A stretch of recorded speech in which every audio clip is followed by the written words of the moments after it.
आप सुन रहे हैं जीके म्यूजिक इंटरटेनमेंट की धमाकेदार। उल्फत का यही दस्तूर होता है, जिसे चाहो अपनों से दूर होता है, ये अपनों से दूर होता है। जाके ससुर में हमारा के जाना हो, भूला तो न जाइबुए रानी। खाओ माथे पे हाथ धके किरिया,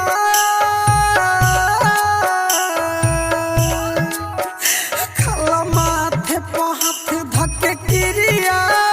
ये बात तोहरा से कहतानी, जाके ससुर में हमारा के जाना हो, भूला तो न जाइबुए रानी।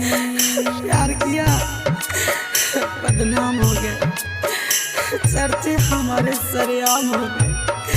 सालिम ने उस वक्त दिल तोड़ा जिस वक्त प्यार के गुलाम हो गए। दिलवा के हमर बगिया उजाड़ी, नया बनवालू खोता,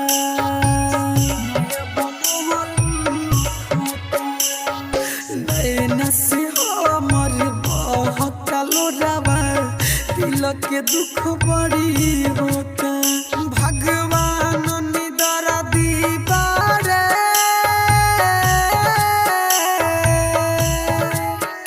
भगवान निदरा दीवारे, पूछत नहीं खन परेशानी।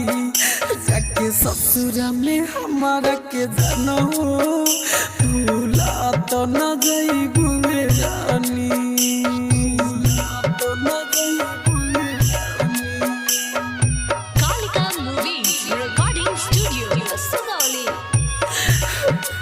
अक्सर काटे होते हैं, प्यार करने वाले दिन रात रोते हैं, दिन रात रोते हैं।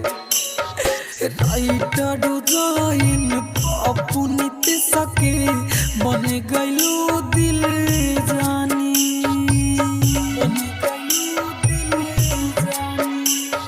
सनोज प्रेमी गुडू के खत्म कइलो जिंदगानी।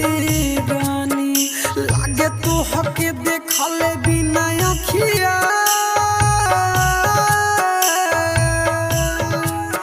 लागे तो हके देखले बिना अखिया।